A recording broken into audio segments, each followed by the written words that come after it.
Welcome to the Stevia Show. It's the Stevia Show. Helping you expand on what you know. Throw in a meme of the week and a review of the screen. And to have a show that covers everything. Hey, Team Stevia, and welcome to episode 88 of the Stevia Show. It's a show podcast that covers pop culture, world news, local artistry, and everything in between. As always, we're still in quarantine, but this is Steven. And this is Lydia. And we hope everybody is having a great day, week, evening, afternoon, whatever, because we hope you are having a good one.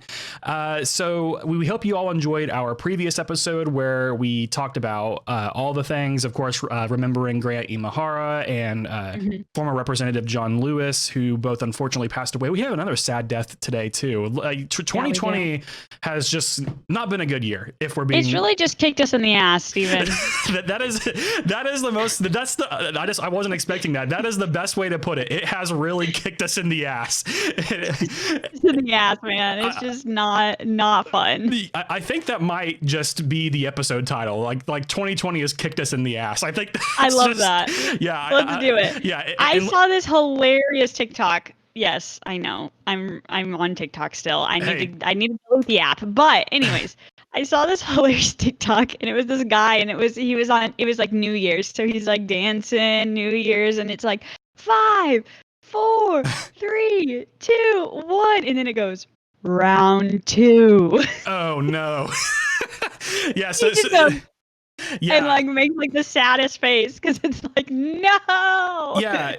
I was seeing that like there was like this meme that was circulating in 2019 about how like Cinco de Mayo was on a Taco Tuesday or on a Saturday or whatever. 4th of July is on a Saturday. Yeah, last year was great. No. It was supposed to be for this year because this year like 4th of July was on a Saturday. Cinco de Mayo was either a Saturday or Taco Tuesday or whatever. Yeah, and then it was like 2020 was shaping up to be an amazing year. And then on the bottom panel, it's Obi-Wan screaming at Anakin saying, "You were the chosen one," you know. Yeah, so it's been 2020 has really kicked us in the ass. That's a great way to so unless either one of us says something funnier than that, which I mean probably not, we might get close, but probably not to that caliber. So that might just be the episode name. So for the meme of the week this week, we would like to extend congratulations to Dalton Purse, who won meme of the week. Good job, Dalton. Yes, excellent job. And he posted a meme about the United States and our COVID response whenever it first started, it was like, oh no. And then whenever, now that we're at a lot of deaths, it says, whatever, because that's basically, where we're at. Fine. And Lydia, you do not have a media review this week, right? No, but on the COVID topic with his meme, I would like to say that I saw a meme too the other day about it says I think it's like more of a northern meme, but it's like your school district when it snows. Everyone, we're closed, blah, blah, blah, blah. And then it's like a large pandemic happens. Please go back to class. All the teachers need to report to work. Like, wait basically don't miss the bus. Well, I mean, that's an excellent point. I mean, I think the northern version or Midwestern version of that meme was like six inches of snow, school gets closed. But here in the South, if we get so much as a parking lot dusting of snow, everybody, flips and schools are closed. All the milk is gone. Yeah, all the milk and bread is gone. But whenever there's a tornado, we're sitting in the backyard saying, "Oh man, it's coming straight for us." Travis Meyer said to go. Let's mow my lawn right now. Like, that's fine. It's okay. Yeah. Basically, like we're all gonna die, but no big deal. So no, I did not watch a movie this week, but Steven, you did. Yeah. So I, for some reason, had the urge to rewatch Flubber, and that was a terrible movie. I mean, man, really, really bad. What a waste of your life, huh? It was a big waste of my life. And Lydia, the dumb thing is I didn't learn my lesson because I didn't finish all of it on Thursday. So I picked it back up on Friday. I had a chance not to finish it, but I had a chance to just leave it alone. Right. And by Thursday I reached the point of the almost robot sex scene, which was really weird for a late 90s, early 2000s Disney movie. for children. This must have Yikes. been when that Michael Eisner, or who was the guy before Bob Iger, who nobody liked. Yeah, him. Yeah, so him. It was his fault. And yeah, it was. Yeah, I actually forgot about that whole scene until you told me we talked about it pre-episode, and I was like, oh yeah, that did happen in that movie. I have not seen that movie forever. Right, because like I watched it when I was like 6 or 7, or just whenever it came out, and God bless our parents for sitting through that with us. Right. But I guess whenever I was a kid, I just didn't, or whenever we were kids, like we didn't think anything of it because we weren't like mature, as in like we haven't gone through puberty by that point, so that of course wasn't on our minds. But watching it as an adult, I'm like, ew, like and even whenever some kids movies like throw in some like subtle adult humor, like that's awesome, because then it's like the kids or the parents have fun watching it. But that was just like a overtly just all around gross scene. Not cool. Yeah, not cool at all. Not cool. It was weird. And one more thing, honestly, for Robin Williams, for somebody as talented as he was, he, like, in terms of feature length movies, it's either a hit or a miss for him. It's so weird, because he has movies like Mrs. Doubtfire, which is wonderful, and then he has Flubber, which is trash, and then he had Aladdin, which was amazing, and then he had Night at the Museum 3. Not good. It's just okay. Those movies are good. I said not good, and not as bad as Flubber by any means, but that was just the only other one that I could think of, because I forgot the name of that. I forgot the name of that movie where he's like half robot or whatever. The cover for it's really weird. No, he's not Inspector Gadget. No, but that's Matthew Broderick, and that was another weird movie that I will probably have to go revisit now. That's just my problem with movies. I just want to rewatch the same ones, but Steven, I could give you a list of amazing movies. You could go back through every show note from now to episode 4, 5. And I'm sure there's at least 80. This is episode 88. There's 80 movies you haven't seen on the list. And you want to go back and watch Flubber and Inspector Gadget. You have a problem. I do have a problem. Thank you. You haven't even seen Hamilton yet. Like, come on, man. But I rewatched Flubber. I am the worst. But you rewatched Flubber for 2 days. Yeah, for 2 days. I am the worst kind of person. Okay, so maybe I can. So. You know what they say about people who rewatch things over and over and over. And I will say the same thing. I will say, maybe I'll go watch it. And I'll watch it. And then I'm going to come back here next week and you're going to say, well, Inspector Gadget, Lydia, that was just a weird movie. I'm sure Inspector Gadget isn't as bad as Flubber, but it probably wasn't. It probably wasn't as good as we remember. No, it's not as bad, but I don't know. I don't remember it being like amazing, but I think we really liked it. Yeah. And I mean, I don't recall there being a bizarre, sex scene in Inspector Gadget, unless that's something that we also packed away. I don't think so. Which it could very well be the case. So I don't know.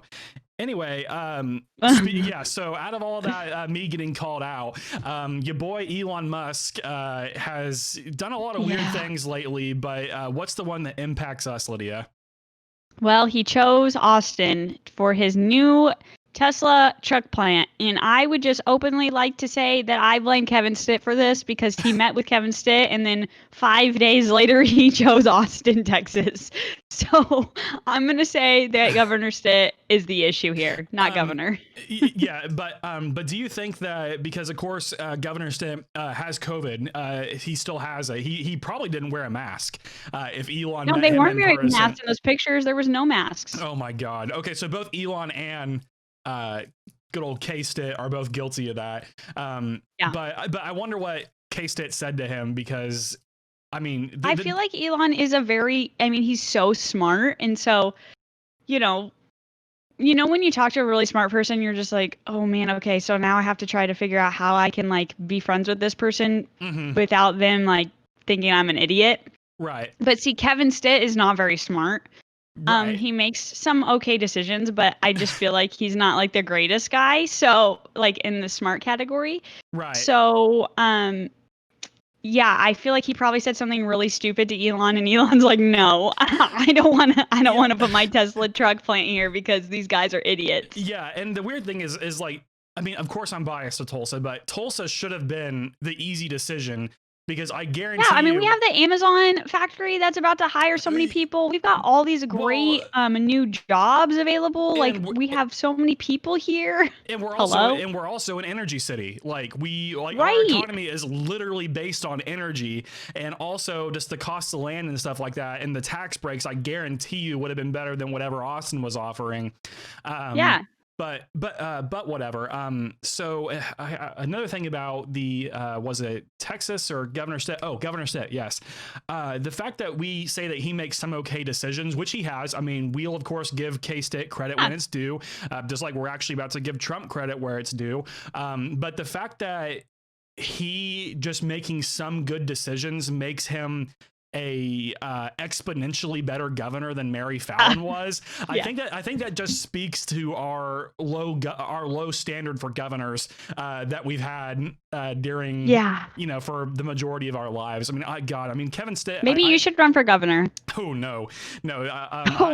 He said, "Oh no." I would never get elected. That it wouldn't happen. I'd vote for you. Well, thank you. So there's two votes for me, you and me. Probably Abby, maybe, but we'll see. Maybe. Maybe. But the fact that Governor Stitt, I don't think has been handling this very well, and I don't think you think that either. But could you imagine if Mary Fallon was handling this? No. Like it's already this I don't even bad. want to imagine it because Mary Fallon couldn't even like handle education for a day. So. Oh no, God no, and she wasn't very stoked about the 788 medical marijuana question, and which has brought so much tax dollars to Oklahoma. Yeah, and again, giving credit where credit's due, Kanye West did say that he wants to provide free weed. You remember that last week, how we were looking at his platform and he wants to give free weed for everyone. But no abortions, but free weed. It's free weed. Yeah, it's dumb. We're fine. Super dumb. But going back to giving credit where credit's due, so President Trump signs an executive order lowering prescription drug costs. So what happened here, Lydia? Yeah, so PBS reports that on Friday, July 26, President Trump signed an executive order to lower prescription drug prices.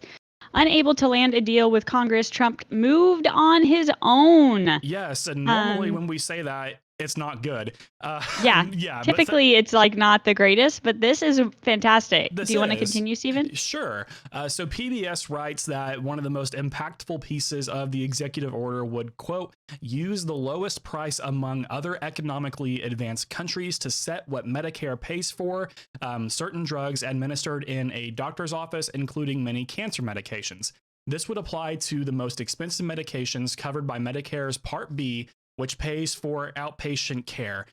Drug makers are particularly, that was kind of hard to say, particularly leery of this approach since Democrats want to use it more broadly to allow Medicare to directly negotiate prices, end quote. Basically, that means that big pharma companies like Pfizer, who are among the most evil people in this world, are upset that they can't price gouge for drugs. That's all they like to do is price gouge. Right. I mean, come on, it cost them like $3 to make a vial of morphine, but they're gonna charge me $1,000 to put it in my body. And isn't morphine basically just water and electrolytes, something like that? It's something super basic. Maybe I'm thinking of saline. I think it's really basic. Yeah, it's super basic. I don't know what it is. It's something like that. But the fact is, like this pencil probably costs like 5 cents to manufacture, but I'm gonna sell it to you for $5. That's just, it's stupid. Absolutely stupid. But thankfully, most other economically advanced countries have some form of universal health care, meaning that our drug prices will be on par with theirs. And we don't really hear about other economically developed countries, people dying because they can't afford their insulin. So this is... No, because everybody else has universal health care where everybody, no matter what part of the class system you are, has health care.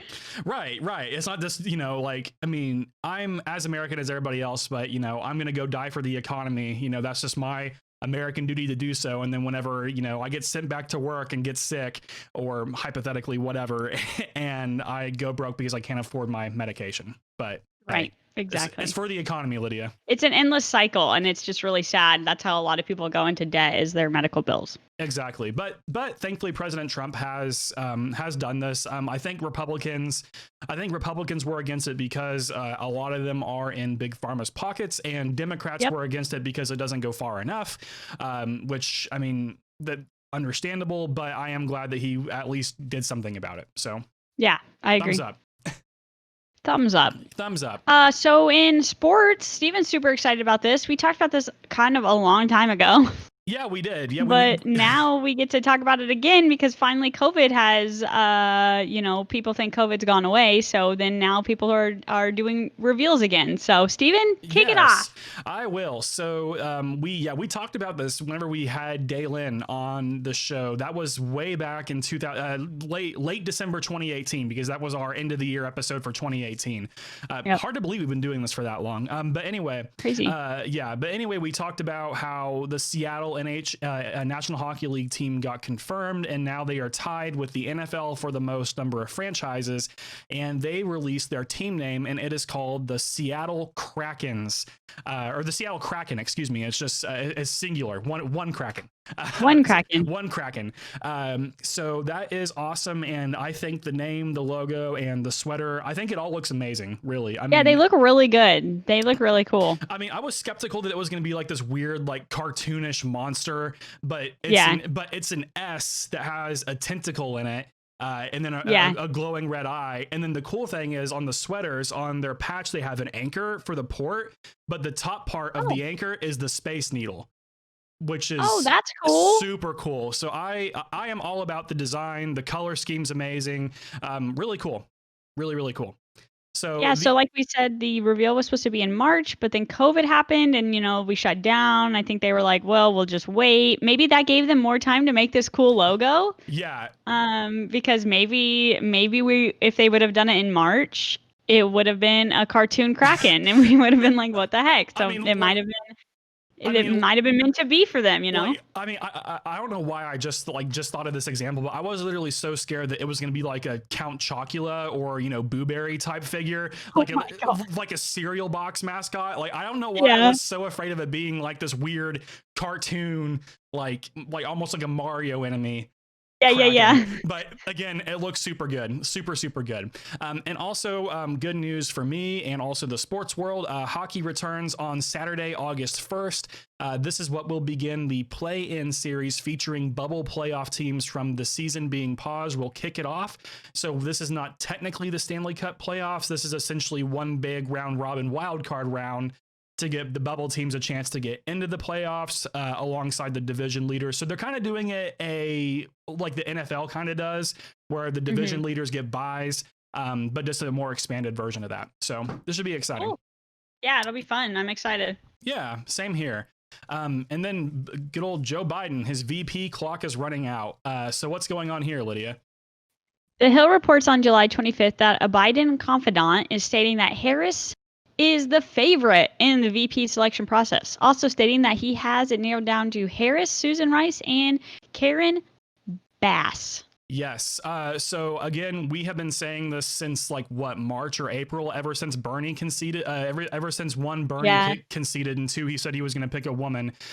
Also, of course, Miss Bernie Sanders, but we've been saying this for forever. R.I.P. to the real one. Yeah. Basically F's in the chat for Bernie Sanders. I also, who I miss? Who do you miss? Mayor Pete? Mayor Pete. Yeah. I mean, I miss Mayor Pete, man. I will say that Biden is doing way better than I thought he would, but again, you and I have been talking about it by not doing anything. He is doing the best thing in the world. Like he's doing the best thing in the world. And his I want to also give props to his whole campaign again, because they realize that they can't win without Elizabeth Warren's people, without Bernie's people, without Pete's people. So Biden has been doing things to try to keep all of those people behind him. Right. So it's changing up a little bit of his original stances, things like that. So Yeah, because I think he is doing a good job with that as well. Yeah, and I think one of the big things that he's actually adopted from, like you mentioned, the more progressive wing of the Democratic Party is I think he is now on board with canceling all student debt. He's on board with canceling all student debt. So I think that's a big thing there. But additionally. With Harris being more than likely the VP pick, if he just would have listened to us way back in April, we could have had this done by then.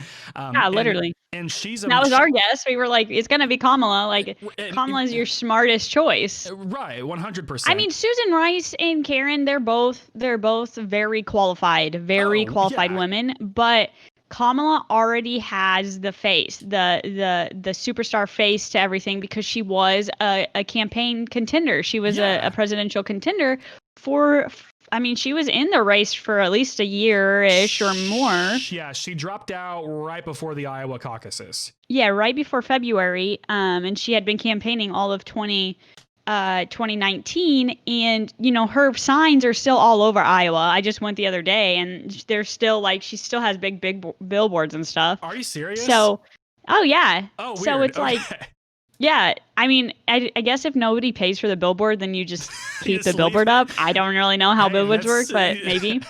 Maybe we could join the billboard business next. That could be our next thing. But put our faces on a billboard. Yeah, just thumbs up and not even saying what we do. It's just literally a picture of just you and I, and it's people are like, who just the hell, just making faces. Yeah, basically, who the hell are these people? Just to be like, who are these people up here on this billboard? And have no indication of who we are either. Like maybe just wearing plain white shirts, no hashtags, nothing. Just you and I on a billboard. Just us, smiling. It'd be so weird. But also, I mean, I just think that that this pool, Kamala Harris, Susan Rice, and Karen Bass is automatically a more exciting pick than who Hillary Clinton chose. Do you even remember who Hillary Clinton chose?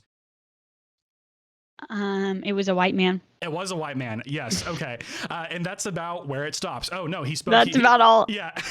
He speaks Spanish. So that was the cool thing about him, is that he speaks Spanish. Tim Kaine. You know who also speaks Spanish? I'm pretty sure my boy Mayor Pete speaks Spanish. I think he speaks 6 languages or something like that. Yeah, he speaks so many languages. He's a polyglot. That's what that's called. Fun fact. So there's polyglot. Polyglot. Yep. So there's your vocabulary word for the day. But yeah, I mean, any of these people are going to be more exciting than freaking Tim Kaine. Yeah, I don't even remember Tim Kaine. Tim. Yeah, freaking Tim. But anyway, so both Kamala Harris and Karen Bass come from California, and Susan Rice comes from Maine. So basically, all of these picks are considered quote unquote politically safe. Because all 3 of these candidates come from solid blue states that Biden or whichever insert generic Democrat here is going to win no matter what. Yeah. Right. Yeah. So the Democratic National Convention convenes on August 17th, 3 weeks from the release of this episode. Biden will likely make his announcement this week or the next week. Yes, it should be soon. He of course, I think he should have had it done earlier, but I mean, COVID is COVID, so whatever. COVID. Yeah. And then today also marks 98 days until the 2020 election, where, of course, Joe Biden will seek to unseat President Trump to make him the first one-term president since George H.W. Bush when he lost to Bill Clinton in 1992. And, of course, take polls with a grain of salt. But, of course, Biden has an average lead of 9.1% and an 87.1% chance of winning the election as of July 25th. So this is basically Biden's election to lose. Unless the polls, even we talked about last week, even if the polls were as wrong for Biden as they are for Hillary, he still has a pretty sizable. Still has a good chance to win. Yeah. Yeah. So I think that the Trump campaign is realizing that Biden is actually taking the lead more than they expected. And so I also think that's why Trump signed that the pharmacy bill. I think that's why he's doing a lot. He just went back this week and said, COVID is a problem and maybe we should cancel, push back schooling. And, right. He's going back on a lot of the things he said. I don't know if it's because his campaign's like, hey, you're going to lose this if you don't try to, lie to the people again on what you believe or what, because a lot of people now they're realizing hey, this guy he's like not always the most truthful, and his opinions are not always correct. Right. And well, he's even like flipped his stance on masks too. There's actually Yeah, he more wore a mask pictures. the other day. Yeah, and then all of the like pro-Trump people, like after seeing him wear a mask, they're like, huh, like whatever. Yeah. Did you see all those tweets about how the Karens before were like, I will never wear a mask and I'm an anti-vaxxer. Yeah. And then Trump freaking wears the mask and they're like, oh, look at President Trump. He looks so great in that mask. I'm going to wear my mask now. And I'm like, wait, did we not see the issue here, guys? Everyone, like, hello? Can you not use your brain, please? Yeah, God, could you imagine if... I get worn out, man. Yeah, I'm about to just turn off all my social medias. I've been thinking about it for 2 whole days. I'm just going to turn it all off because I just can't do it anymore. Basically, just keep the Stevia social media going because... That's it. I mean, honestly... our Discord has been like carrying me through this whole entire thing because we can actually talk about politics in there and it's not a total shit show. And and the great thing about our Discord is we have people that believe in all kinds of things. Yes. And not one time have we had to ban somebody or be like, hey, stop that. Or all the things, like they are good people in the Discord. Yes. They actually are good people in the Discord. Unlike whenever Trump says they're very fine people, they're more than often not. They're definitely not. But whenever we say it, it's true. It's true. But yeah, it's just so funny because like our Discord, I mean, like people listening, like rightfully, of course, think that you and I are no fans of President Trump because we have made it extremely clear that I think anybody with a brain is not. Should not be a fan of President well, but the thing is like in our Discord, like we have like people who I know personally are registered Republicans, but we still engage in like regular like conversation because we're able to like not whittle it down to personal attacks and stuff like that. Right. Yeah. So it's been great. And speaking of great, this one's kind of funny. So I didn't even hear about this, so I'm excited for you to talk about it. Yeah. Well, it just got reported like today. I was eating my I was eating my Trix cereal. Yes, I'm a child. Trix is delicious. I love it. Trix is for kids. I don't care. Isn't that the commercial? It is. Yeah. Trix is for kids. Yeah. Silly rabbit. Tricks are for kids. But it's okay because I still eat Captain Crunch. I would also eat Trix. Man, like that's fine. Did you eat the Captain Crunch like just the peanut butter ones or the berries? No. Nice. Berries. I mean, F's in the chat for the roof of your mouth whenever you eat those things, but it is so good. Man, I had some Fruity Pebbles the other day too. Those were good too, man. Cereal kicks ass. Yeah. Cereal is 10 out of 10 cereal. Cereal is a S tier food for sure. Yes. But what? Okay. So what happened here is this just got reported today. So Kim Jong-un, the glorious supreme leader, straight up dunked on the United States of America because NPR reported that on July 26th, that supreme leader of North Korea, Kim Jong-un, announced their first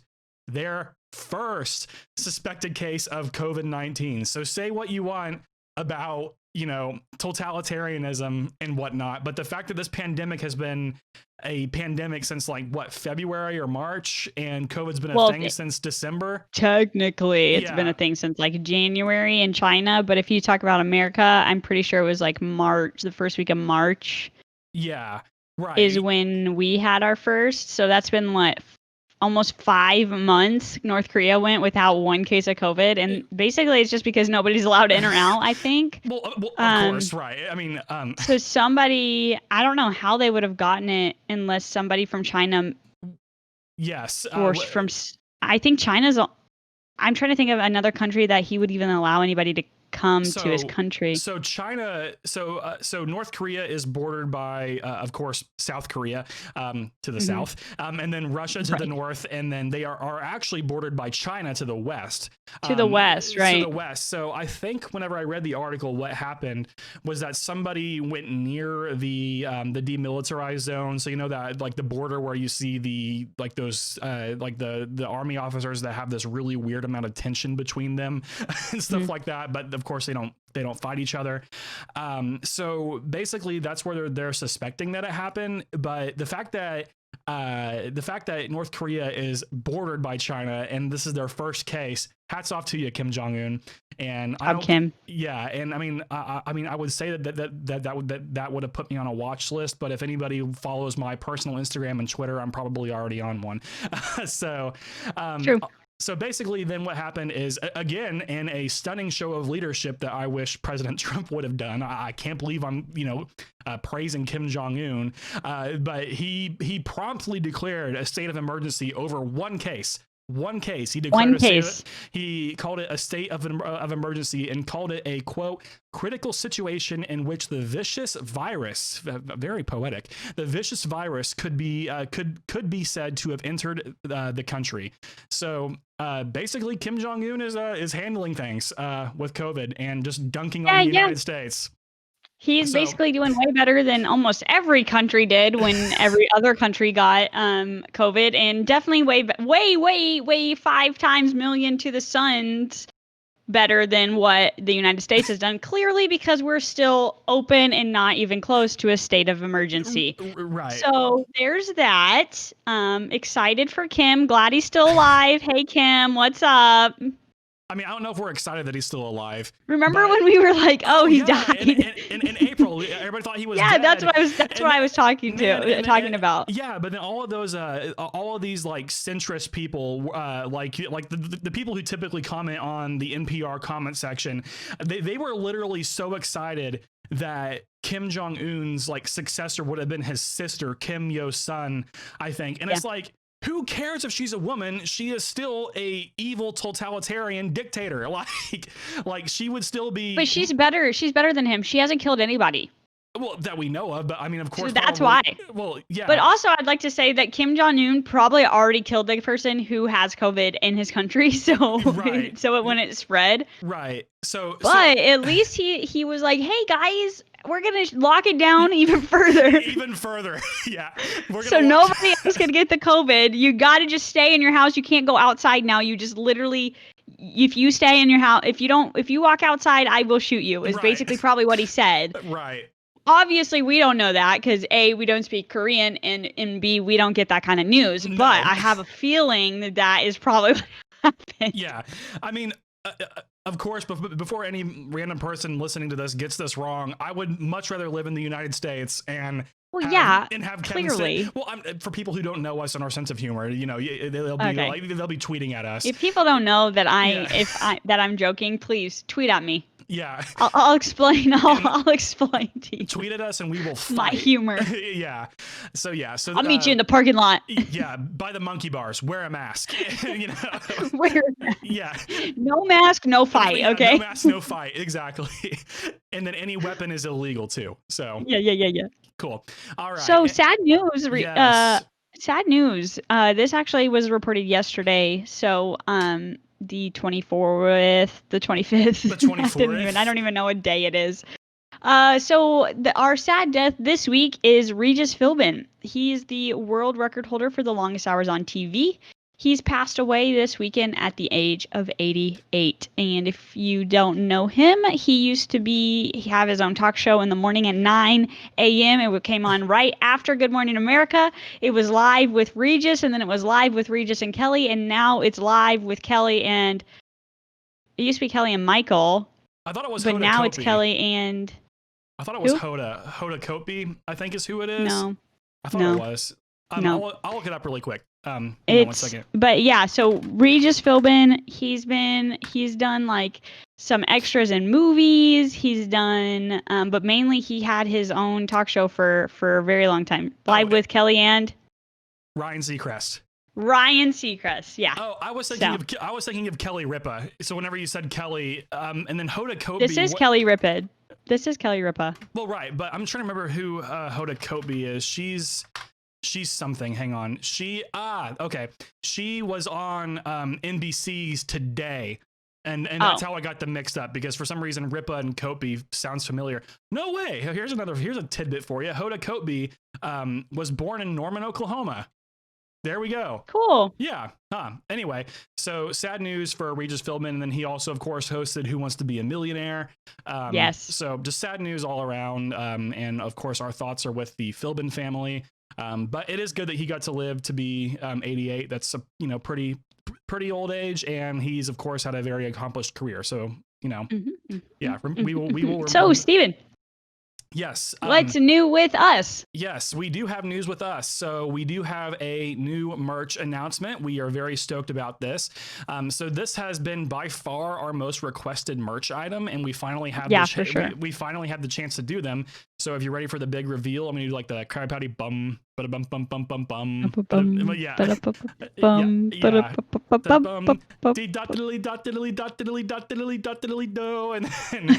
it's like the secret ingredient is magnets. So magnets. So we have magnets now, and they will stick to anything metallic or refrigerated. So if you would like a magnet, again, by far our most requested merch item, we are selling them for $3 each, or at a steal 2 magnets for $5. We take PayPal and Venmo, or if you just want to reach out to either Lydia or myself, we take literally all sorts of payment. If you are outside of the Tulsa Metro, we will ship them to you for an extra $1. And remember that all orders include a sticker and a button. So not only will you get a magnet, you will also get a sticker and a button, so you can literally put us wherever you want. And also everywhere, on a billboard if you want, just climb on up there and stick this little 3-inch magnet up on the billboard and hope somebody sees it. Put it right next to Kamala Harris. Oh, maybe that could be, how the eye has the dot? That magnet can be the dot for the eye. There you go. Boom. Problem solved. All right. And also our anchor producers also receive merch discounts. So check out our anchor page for more information on that. And Lydia, what else do we have? We are adding a new section to the podcast. Woohoo! Yes. Every Friday, unless otherwise noted, we will take questions on our Discord, Instagram story, and Twitter. As long as they're appropriate, we and any guests we may have will answer them on the show. Stay tuned for more. Yes, so we will be launching that this upcoming episode, which we are very huge guest announcement, by the way. So we have huge guest. Yeah, so we have a huge guest announcement coming up. Huge, and they are again very good people. So very good people, very fine people. My bad. Yes. So stay tuned for more on that, which is when we will launch it. And then finally, our multiplayer streams and our in-game chats are going to start being reserved for our anchor producers. So we post the games that we are playing in our Discord before streams, and if they are multiplayer, we give priority to producers to join in on the games.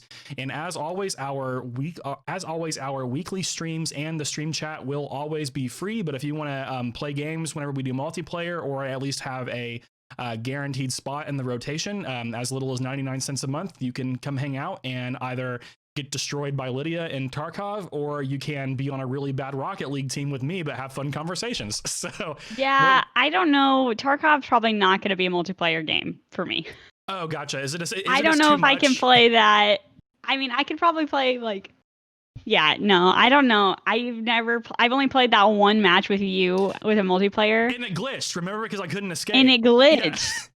And so I like when I watch people who have like squads of 2 or 3, like somebody ends up being team killed.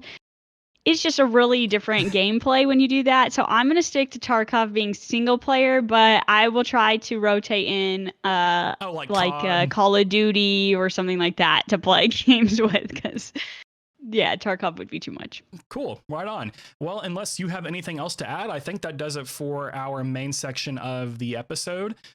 So we hope you all enjoyed. And so our next episode, as mentioned, we have a huge guest, Lydia, who will be joining us next week. Oh man, Steven, yes.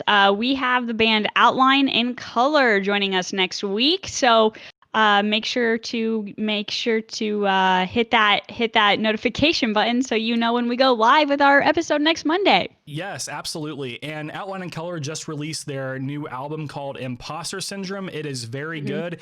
And and let me tell you, they will be the heaviest band we have had on the Stevia show so far. And we love diversity here at the Stevia show. And Outline and Color is heavy, and we are so excited to be talking with them. It's really really good. They're really good. Yeah, absolutely. So be sure to check that out next week and check out their new album. It's on all major streaming platforms. We think that you'll enjoy it. And also be sure to follow us on all the social media platforms with the handle at The Stevia Show. Be sure to subscribe to the podcast on whichever podcast app you listen to. And if you're on YouTube or Twitch, just simply search for The Stevia Show and subscribe with the notification button and smash the bell icon while you're at it. Wow, good job, Steven. You even added the Twitch in there, and we didn't even type that in. I'm so proud. I didn't. Thank you. Yeah, and I'm going to keep on saying smash the bell icon until YouTubers start saying something different, and then I'll start saying that. But that's what they do, so we just have to continue. Yeah, they're always like, don't forget to comment in the sections below, and then like, subscribe, smash, like that's... Smash! Basically, that's what it is. So be sure to check out, we say be sure a lot. That is like our thing today, I guess. So make sure to check out our streams. We stream at least twice a week. Stream schedules are posted on all platforms monthly and our Instagram weekly. Anchor producers are able to join multiplayer streams and in-game chat, like we said before. So we're excited about that. Yeah, and then also, this doesn't feel right, me saying this section. You always say this section. Okay, yeah. I'll do it. Okay. We would Okay. like to thank our Anchor producers for their continued support. You can support us for as little as 99 cents a month and receive exclusive Discord roles and bonus episodes every month. And our new episode will come out next week, so we're really excited about that. This week. It'll come out by Friday.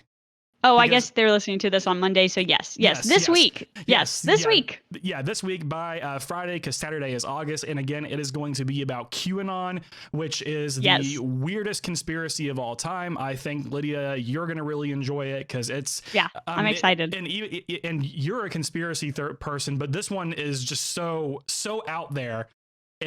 It's weird.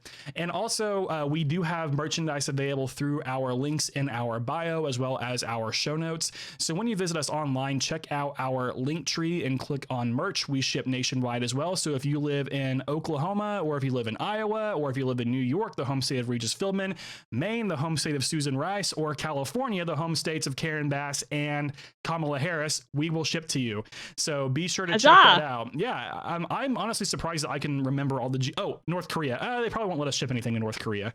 But China... I don't think you can get mail to North Korea. No, but China, South Korea, and Russia will get to you. You could send it to South Korea and then have it exported to North Korea, probably. What if somebody put it in a paper airplane and but then if you cross the border, you get shot. So it's like not worth it. No, it's not worth it for North Koreans. I'm really sorry, but it's not worth it. No, it's not. So I think that about does it for today. So kind of a grab bag fun episode. Unless you have anything else that you'd like to add, Lydia? I have nothing else to add this week. Cool. Sounds I feel like great. I've talked a lot this week, so well, talking is what this thing is for. So that's you're right, actually. Yeah, that's why we're here. So of course, be sure to check us out all over the internet, and be sure to listen to our episode with outline and color next week. We're very excited for that. And for now, that does it for episode 88. And this is Steven. And this is Lydia. What's funny? I'm laughing because you said be sure like 18 more times. Did I really? Oh my gosh. Okay, whatever. Yes, when you listen back to this, you're gonna be like, be like, dang it, Lydia, you said it first. I'm gonna hate myself. I'm sorry. No worries. Okay, so make sure to check us out all over the internet and things like that. But for now, this is Steven. This is Lydia. And we'll see you all later. Bye. Bye.